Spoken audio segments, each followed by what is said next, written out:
Waalaikumsalam warahmatullahi Salam wabarakatuh. sejahtera untuk kita semuanya. Semangat pagi Bapak-bapak. Pagi, semangat. Pak Heri. Apa kabar semuanya? Baik, Alhamdulillah. Alhamdulillah. Kita bertemu lagi Bapak. Kita melanjutkan untuk sesi-sesi sebelumnya.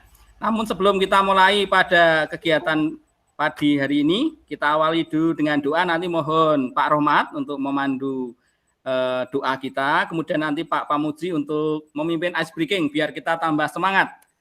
Monggo Pak Rohmat, kami berikan waktu untuk doa. Terima kasih Pak Heri.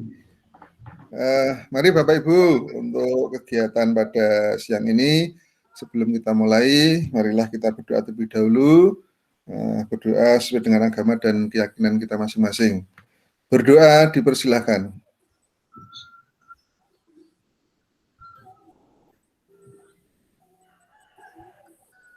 Selesai.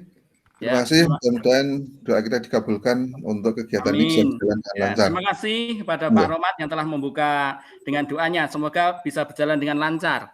Untuk supaya lebih semangat, Pak Pamuji sudah siap ice breaking-nya? Aduh, lupa Pak ya. Oke, siap Pak. Saya coba ya Pak. Bismillah. Baik. Selamat datang Pak Wal. Ini saya izin untuk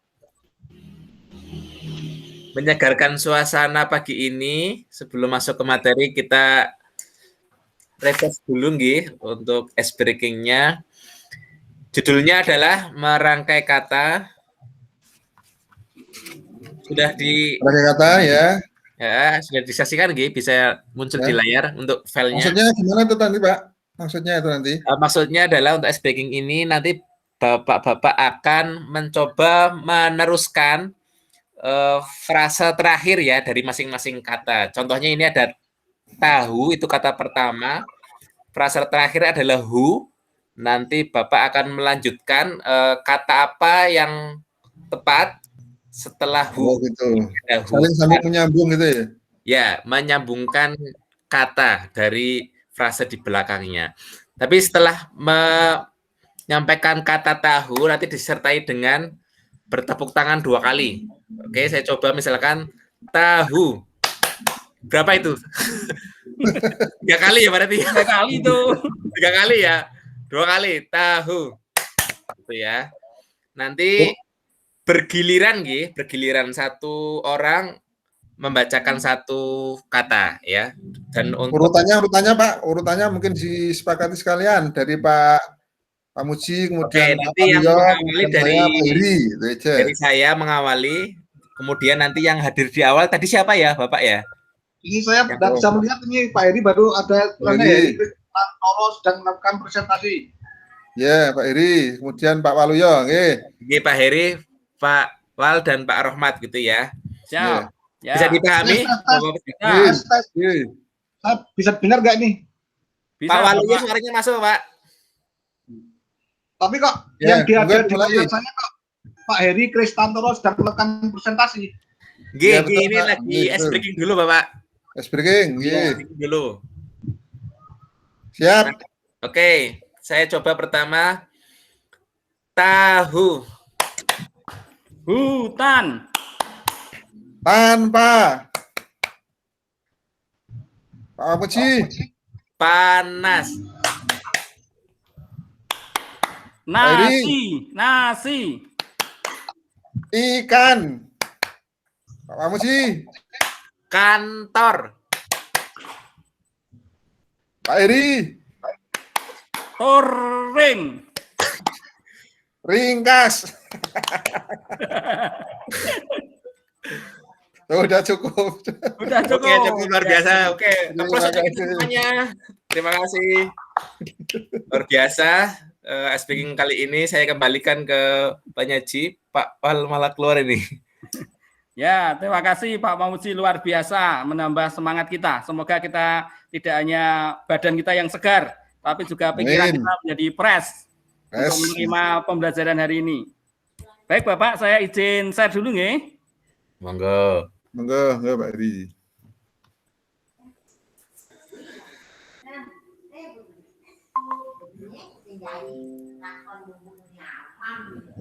Sudah kelihatan Bapak-bapak? Sudah, Pak. Modul ajar. Ya, hari ini kita akan belajar tentang modul ajar. Untuk hari ini yang kita pelajari nanti ada 2, yaitu tentang konsep modul ajar dan komponen modul ajar. Namun sebelum kita mulai, sebelum kita bisa membuat modul ajar, masih ingat Bapak-Bapak, untuk kegiatan kemarin kita sudah menyusun ada capaian pembelajaran, ada alur tujuan pembelajaran dan tujuan pembelajaran. Mungkin ada yang bisa mengaitkan antara ATP, TP, dan capaian pembelajaran sebelum kita membahas modul ajar. Silahkan. Pak, coba. Ya, silahkan Pak Muji. Ya, terima kasih atas waktunya. Saya akan mencoba untuk mengaitkan antara capaian pembelajaran, alur tujuan pembelajaran dan tujuan pembelajaran nggih Pak Hiri nggih. Ya, betul, ya betul. Ya. Capaian pembelajaran itu disusun oleh pemerintah pusat nggih. Itu sebagai panduan yang terdiri dari 6 fase kalau tidak salah nggih. 6 fase atau 7 fase. Dan itu sebagai kerangka awal untuk menyusun alur tujuan pembelajaran. Dan alur tujuan pembelajaran kemarin ada 3 komponen kalau tidak salah, yaitu variasi, konten, sama apa saya lupa satu lagi. Dan tujuan pembelajaran itu kemudian hasil dari pengembangan dari alur tujuan pembelajaran. Mungkin itu Bapak, mungkin barangkali yang bisa melengkapi, mohon maaf. Ya, terima kasih Pak Muji. Tepuk tangan untuk Pak Muji. Ya, mungkin dari Pak Rohmat bisa menambahkan apa yang sudah disampaikan oleh Pak Muji. Monggo Pak Rohmat. Ya, hanya melengkapi saja Bapak untuk konsep tentang capaian pembelajaran, alur tujuan pembelajaran. Intinya kan untuk capaian pembelajaran sudah disediakan oleh pemerintah dan kita nanti akan mengembangkan dan menjadi alurnya dan tujuan pembelajarannya itu kita yang susun dengan disesuaikan dengan fase-fase yang ada itu tadi. Kalau kita sekarang menjadi kelas fase D berarti ya kita di fase SMP. Saya kira itu Pak Heri untuk rangkaian kaitan antara tujuan pembelajaran dan tujuan pembelajaran. Ya, terima kasih Pak Rohmat. Berarti ada kaitan yang erat antara materi-materi yang sudah kita pelajari kemarin. Ya, dari alur tujuan pembelajaran ternyata itu babonnya dari capaian pembelajaran yang sudah dicanangkan oleh pemerintah. Kemudian ada alurnya tujuan pembelajaran dari berbagai tujuan-tujuan itu, tapi arahnya tetap pada capaian pembelajaran. Setiap fase gitu ya? Iya. Ya, betul, terima kasih. Maka hari ini kita akan belajar tentang apa itu modul ajar, dari konsepnya dan komponen-komponen yang ada di dalam modul ajar. Tadi Bapak-Bapak sudah menyampaikan betul sekali. Memang arah kita selalu di pusatnya ini, intinya adalah profil pelajar Pancasila. Di profil ini Bapak-Bapak, nanti ada 6 dimensi. Sudah hafal nggih untuk profil pelajar Pancasila? Yang pertama adalah beriman, bertakwa, berakhlak mulia. Dan yang kedua apa? Yang kedua berkebinekaan global. Yang kedua mandiri, bergotong royong, mandiri, bernalar kritis, dan satu lagi apa? Bernalar kritis, kreatif. Satu kreatif. Betul. Ternyata ini intinya Bapak. Dalam kurikulum operasional sekolah itu intinya ini, profil pelajar Pancasila. Tapi negara sudah menyiapkan ini pemerintah, capaian pembelajaran. Ya, tugas kita sebagai satuan pendidikan nanti membuat alur-alur ini. Alur-alur ini terdiri dari apa? Tujuan-tujuan. Tadi mungkin saya luruskan ya dari apa yang disampaikan Pak Muji tadi. Bukan alurnya yang terdiri dari 3 tadi, nggih. Tiga tadi adalah tujuannya. Tujuan pembelajaran ada 3 yaitu kompetensi, konten, dan variasi. Itu adalah tujuan pembelajaran. Bukan alurnya. Nah, alur itu terdiri dari banyak tujuan-tujuan tadi yang mengarah pada capaian pembelajaran pada fase-fase perkembangan. Ya, ada berapa fase Bapak-bapak kemarin? Ada 6 kelihatannya Pak. 6 ya. Ada fase A sampai F kalau tidak salah. Betul ya, A sampai F. Ya. Salah satu sekarang yang sebagai sarana kita belajar adalah modul ajar Bapak Ibu. Nanti kalau biasanya kita membuat RPP, sekarang kita harus belajar tentang modul ajar. modul ajar ini adalah sejumlah alat atau sarana media, metode, petunjuk, dan pedoman yang dirancang secara sistematis dan menarik. Tapi dalam membuat modul ajar tadi, Bapak Ibu sudah harus tahu CP masing-masing fase. Ya, kemudian Bapak Ibu harus membuat alurnya dan juga membuat tujuan-tujuan tadi. Ini baru nanti modul ajar nanti bisa digunakan oleh guru dalam proses pembelajaran yang lebih memerdekakan. Ya. Kemudian apa komponen-komponen yang ada dalam modul ajar? Itu ada 3, Bapak. Jadi komponen yang pertama adalah informasi umum, apa saja isinya, kemudian komponen inti, apa saja juga isinya, kemudian lampiran. Ini berbeda dengan yang kemarin. Berarti ini ada tujuan pembelajaran dari mana tadi? Oh, dari capaian pembelajaran yang sudah dibuat alur. Oh, ternyata komponen-komponennya lebih lengkap. Kalau isinya modul ajar begitu banyak, nah, terus di mana merdeka belajarnya, Bapak-Bapak? Kalau komponennya ada 3 ini, di mana merdeka belajarnya? Katanya dulu ada RPP 1 lembar. Nah, ini sekarang kok modul ajar dibuat komponen-komponen yang sungguh sangat padat. Menurut Bapak bagaimana? Menurut Bapak ada yang bisa menyampaikan sebelum kita bahas nanti komponen-komponen modul ajar? Ini memberatkan guru atau justru memerdekakan menurut Bapak? Memberatkan itu. Memberatkan. Nah, terus gimana letak kemerdekaannya? Pendidikan yang memerdekakan. Karena dimulai dari kemarin adalah instruksinya 1 lembar, terus sekarang berlembar-lembar. Lah itu hal yang paling berat kan untuk merubah mindset itu. Ya, terus bagaimana Pak caranya supaya guru nanti malah jari ini lebih mudah, tapi ternyata lebih sulit? Solusinya diberi pemahaman dulu terkait dengan apa arah dan tujuan kegiatan pembelajaran ini. Oh betul, berarti ini harus mengubah mindset ya Bapak? Ya, betul. Ya, ini bukan tugas yang mudah. Saya pikir nanti ini sangat berat bagi kita sebagai pelaku pendidikan di sekolah, sebagai kepala sekolah atau sebagai pengawas sekolah yang nanti akan mendampingi. Baik Bapak, dalam komponen modul ajar nanti ada 3 tadi yang sudah kita sampaikan. Yang pertama adalah identitas sekolah. Ini mudah, tinggal SMP mana. Kompetensi awal adalah kompetensi prasyarat yang diperlukan supaya nanti bisa memahami kompetensi berikutnya. Kemudian yang intinya tadi adalah profil pelajar Pancasila yang ada 6. Ini tidak semua harus dilakukan. Tidak harus dalam setiap modul ajar itu melakukan 6-6-nya, tidak. Ya, bisa 1, bisa 2 atau 3 dan seterusnya. Sarana prasarana nanti ini menyangkut apa-apa yang harus dilakukan yang mendukung proses pembelajaran. Sehingga nanti masing-masingnya ada penjelasannya. Kemudian ada target peserta didik, ada model pembelajaran. Apakah nanti dalam modul ajar kita boleh menggunakan model-model pembelajaran yang sudah ada? Kira-kira boleh tidak, Bapak-Bapak? Menurut saya boleh, Pak. Menurut alasannya saya. Apa, Pak Roman? Ya. Alasannya apa? Ya, karena kita memang diberi kebebasan untuk menentukan. Ya, sangat tepat sekali. Apa yang menjadi kita harus melihat karakteristik sekolah, ya. Maka ini sangat-sangat sebenarnya ada kemerdekaan di situ. Baik Bapak, ini komponen inti ada banyak, kemudian lampiran-lampiran akan kita pelajari satu persatu. Yang pertama, identitas modul, ini tadi dari nama penyusun, misalnya Pak Pamuji, nanti dari SMP Cahaya Umat, ya, kemudian tahun disusunnya 2021, jenjangnya SMP kelasnya 7, alokasi waktu nanti harus ditentukan. Misalnya ini bisa saya selesaikan berapa jam, misalnya 2 kali atau 2 JP atau 3 JP. Nanti ini harus dilihat berdasarkan kontennya, materi yang harus disampaikan kepada peserta didik. Kemudian ada kompetensi awal, ini meliputi pengetahuan atau keterampilan yang perlu dimiliki siswa sebelum mempelajari topik tertentu.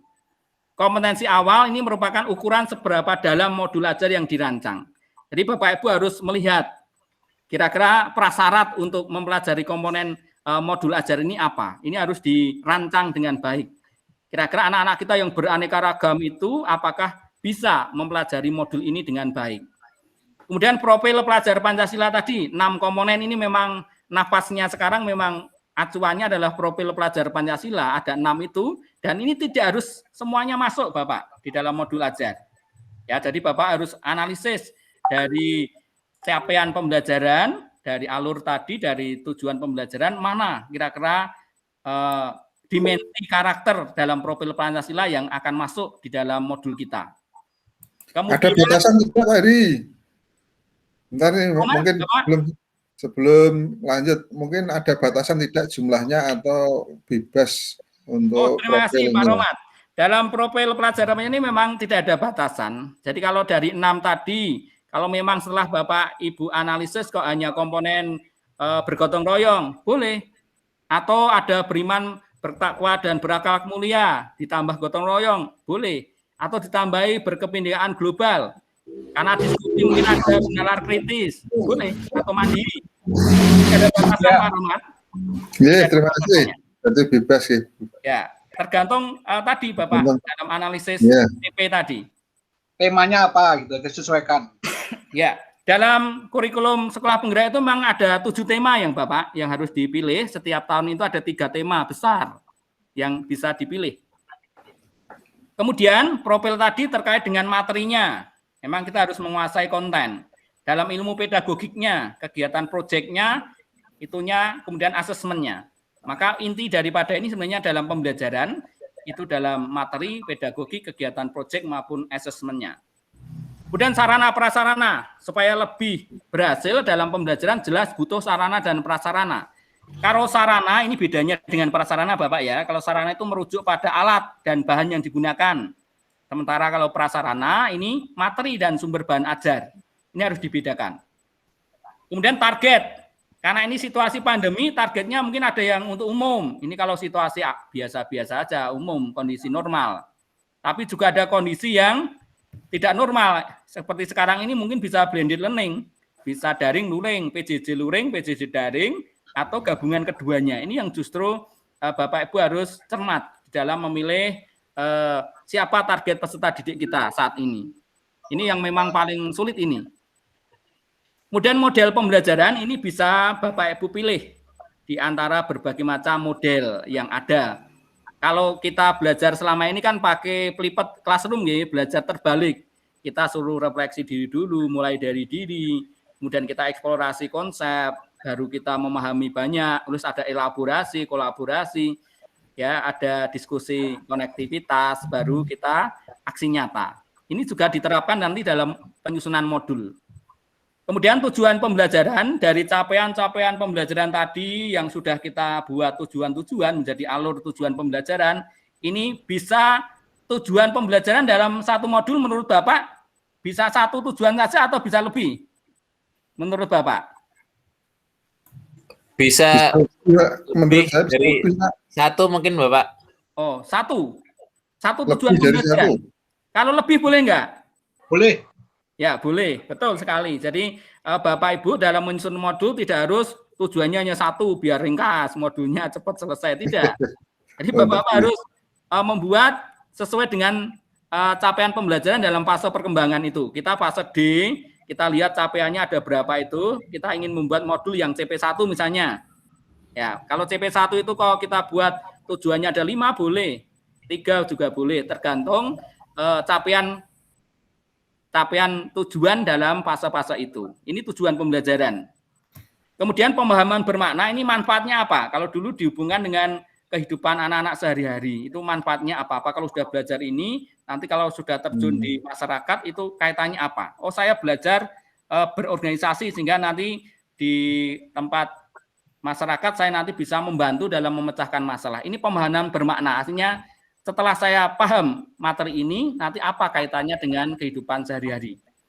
Kemudian pertanyaan pemantik, ini kalau dulu itu ada istilah apersepsi, ada istilah apersepsi untuk masuk dalam pembelajaran, supaya anak-anak itu masuk dalam gelombang alfa, gelombang anak-anak yang gembira, senang dalam pembelajaran, maka kita harus pandai-pandai nanti memilih pertanyaan pemantik. Ya, tergantung matpolnya ini, ya tergantung mata pelajarannya apa. Ini perlu pertanyaan-pertanyaan yang menggugah sehingga anak-anak punya semangat untuk rasa ingin tahunya tinggi. Kemudian kegiatan pembelajaran seperti biasanya dalam RPP ada 3, yaitu dari kegiatan pendahuluan, kegiatan inti, dan kegiatan penutup. Tapi jangan lupa tadi ada metode pembelajaran yang aktif. Kalau di dalam itu ada apa saja Bapak-Bapak? Di standar proses itu ada model pembelajaran apa saja? Mungkin ada yang bisa menyampaikan, Pak Pamuji? Yang kurikulum 2013, Pak. Ya, bisa. Yang saya tahu ada yang jenis-jenis problem based learning gitu ya, Pak ya? Ya, bisa. Problem based learning, ya, PBL. Apalagi? Discovery learning. Discovery learning, betul. Inquiry learning. Ada lagi yang sekarang dipakai di kurikulum kita itu apa? Project based learning. Nah, project based learning. Tapi yang sering dulu ada 5M itu apa, Bapak? 5. Scientific, pendekatan saintifik ya. Yang masih menanya sampai berkomunikasi itu nggih. Itu juga boleh dipakai. Bukan berarti kalau ini ada kurikulum sekolah penggerak nanti model-model pembelajaran yang kita pakai waktu kurikulum 2012 nggak dipakai, itu tetap nanti menjadi melengkapi dari kegiatan pembelajaran yang kita buat supaya nanti konsepnya adalah student well-being, anak-anak gembira. Kemudian asesmennya bagaimana Bapak? Ya benar, student well-being itu. Ya, student well-being, betul, supaya anak-anak gembira. Kemudian asesmen yang kita pakai nanti sudah kita pelajari kemarin, asesmen ada 3 ya. Asesmen sebelum pembelajaran itu diagnostik, kemudian selama proses pembelajaran, dan pada akhir proses pembelajaran. Yang sudah sering Bapak-Bapak lakukan di kelas itu apa kira-kira? Yang sudah sering kita lakukan? Katanya sumatif, Pak. Sudah semua? Ini. Yang asesmen seringnya sumatif. Yang sering itu sumatif ya? Iya. Ya, kalau yang formatif itu anak selama diskusi diamati, dinilai itu kelihatannya juga kadang-kadang tidak yakin dengan nilainya sendiri ya. Iya, terus publik penilaiannya juga kadang-kadang belum disiapkan dengan baik. Kemudian asesmen sebelum pembelajaran juga ini kita masih lisan, masih jarang yang tertulis. Sehingga anak-anak dalam satu kelas itu sebenarnya kan punya banyak perbedaan. Setiap anak itu unik, punya banyak pembeda. Itu yang jarang kita lakukan. Sehingga di kurikulum ini dalam membuat modul ajar, ini kita harus siapkan asesmen sebelum pembelajaran, selama proses pembelajaran, dan sehingga anak-anak adil. Anak-anak dilayani secara sesuai kebutuhan. Kemudian asesmen, bentuk-bentuk asesmen itu bisa dilihat dari sikap. Ini jelas dari profil pelajar Pancasila itu bisa, seperti dulu ini sama, penilaian sikap dari observasi, penilaian diri, antar teman, anekdotal. Kemudian performa, presentasi, drama, pameran, ini sudah penampilan ya, kemudian tertulis seperti biasanya. Ini sudah sering kita lakukan. Kemudian dalam pengayaan, bagi anak-anak yang punya kecepatan tinggi dikasih sebuah pengayaan, tapi anak-anak yang mengalami kesulitan belajar nanti dikasih program remedial. Kemudian lampirannya, Bapak-Bapak ada 3, yaitu lembar kerja peserta didik, LKPD sudah biasa. Kemudian yang kedua adalah bahan bacaan dan peserta didik. Kemudian yang ketiga adalah glosarium, ini ada kata-kata kunci dan ada pengertiannya. Kemudian yang terakhir adalah daftar pusaka. Ini daftar pustaka. Ini referensinya ditulis di dalam lampiran. Ya. Demikian Bapak-Bapak, mungkin ada yang ditanyakan dari konsep modul ajar dan komponen-komponen modul ajar pada sesi kali ini. Mungkin ada yang ditanyakan, kami persilahkan. Saya Pak, boleh bertanya? Silahkan Pak Pamuji. Jadi matur suwun Pak Heri atas penjelasannya berkaitan dengan komponen dalam modul ajar nggih. Pertanyaan pertama tadi yang belum saya pahami, dalam modul ajar itu apakah hanya bisa digunakan untuk 1 kali kegiatan pembelajaran atau beberapa kali? Itu yang pertama. Pertanyaan berikutnya tadi, dalam konten modul ajar itu ada profil pelajar Pancasila nggih yang sesuai dengan tema lah. Apakah tema-tema yang sudah disediakan itu yang harus dicapai dalam 1 tahun itu, apakah boleh di luar dari tema yang sudah ditentukan oleh pemerintah gitu? Itu Bapak pengen pertanyaannya Pak Heri, terima kasih. Waduh, terima kasih Pak Mazi ya atas pertanyaannya. Ada 2 pertanyaan ya. Yang pertama, apakah dalam modul ajar itu boleh hanya 1 kali pertemuan gitu ya? Betul. Atau boleh lebih gitu ya? Nggih. Nah, maka Bapak dalam membuat modul ajar itu kan intinya tadi dari mana? Dari profil pelajar Pancasila. Baru di kulit luarnya profil tadi apa? Setelah profil tadi apa? Capaian pembelajaran. Baru yang berikutnya alur tujuan pembelajaran. Yang paling luar adalah modul modul ajar. Modul ajar. Baik Bapak, kalau membuat modul ajar bisa untuk satu pertemuan, tapi boleh untuk lebih dari satu pertemuan. Kalau lebih dari satu pertemuan, tentunya tujuannya juga lebih dari satu. Alurnya juga jelas lebih dari satu. Sehingga boleh. Ketentuan dalam membuat modul ajar boleh dalam satu pertemuan, boleh lebih. Tergantung Bapak Ibu dalam menganalisis capaian pembelajaran pada fase yang ingin dicapai. Itu yang pertama. Baik. Kemudian yang kedua tentang profil pelajar Pancasila tadi ya. Ini ya, profil pelajar Pancasila apakah boleh di luar tema-tema yang ada yang ditawarkan oleh pemerintah gitu Pak Muji ya? Iya betul Pak. Nah, kalau yang saya baca di tema-tema itu ada 7 ya. 7 ya. Ya ada kewirausahaan, ya kebinekaan, dan sebagainya itu. Ada 7. Apakah boleh di luar itu? Boleh. Bisa dikembangkan. Bisa dikembangkan. Tergantung kekasan satuan pendidikan. Ya. Ya. Tapi kalau mau pilih 7 itu 3 dulu boleh. Tahun pertama 3, betul ya? Untuk itu levelnya dari level berapa, dari berkembang menuju baik atau dari kurang menjadi berkembang dan seterusnya itu. Jadi Bapak harus memilih, kalau memang tidak ada kekasannya, dipilih di antara 7 itu boleh. Atau kalau Bapak punya sebuah hal yang baru, justru itu best practice dari yang apa Bapak Ibu lakukan di satuan pendidikan. Nanti bisa dibagikan pada sekolah-sekolah yang lain. Itu Pak Pamuji? Siap dipahami. Bisa diterima? Bisa Pak, bisa. Halo, biasa. Memahami sekali. Ya. Sekali dari Pak Eri. Terima kasih. Setelah ini selesai, nanti tugas untuk Bapak Ibu nanti menyusun modul ajar, nanti yang bisa sebagai gambaran Bapak Ibu untuk gambaran modul ajar. Nanti Bapak bisa lihat, saya bisa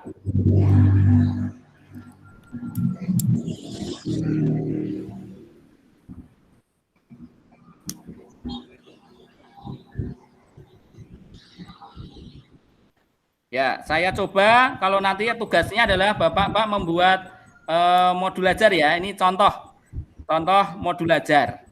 Modul ajar ini kami ambil dari guru berbagi Bapak.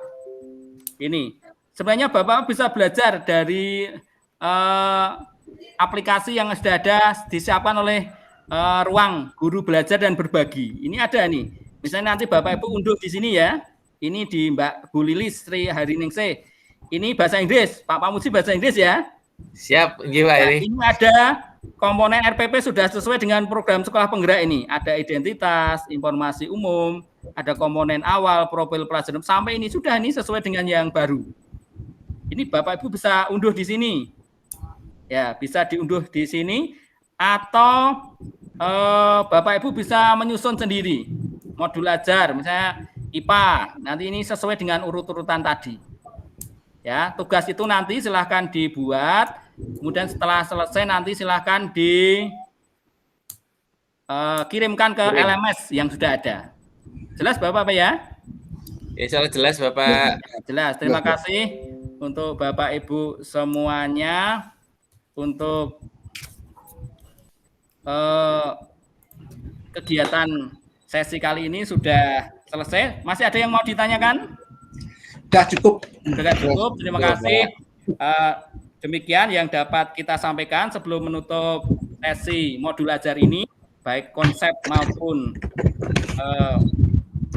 komponen-komponen dalam modul ajar. Kita tutup, kita akhiri dengan ice breaking dulu. Ice breaking nanti mohon Pak Pamuji untuk memimpin, kemudian nanti doa mohon pada Pak Rohmat untuk menutup sesi ini dengan doa. Monggo Pak. Baik, terima kasih Pak Heri luar biasa untuk penyusunan modul ajar yang sudah disampaikan tadi. Bapak Ibu yang kami hormati, sedikit sebentar nggih. Speakingnya singkat saja, yaitu untuk merevisi sebentar tepuk pramuka ya Pak ya, satu kali aja ya. Monggo, tepuk pramuka. Ya, luar biasa. Terima kasih, monggo kembalikan Pak Heri. Oke, terima kasih Pak Pamuji tepuk pramukanya. Pak Rohmat, monggo untuk menutup sesi ini. Baik Bapak, untuk mengakhiri kegiatan pada siang ini, marilah kita berdoa terlebih dahulu. Kemudian apa yang diberikan Pak Eri bisa kita terima dan bisa kita laksanakan. Tugas-tugas juga bisa kita selesaikan. Berdoa sesuai dengan agama dan keyakinan kita masing-masing. Dipersilahkan. Alhamdulillah.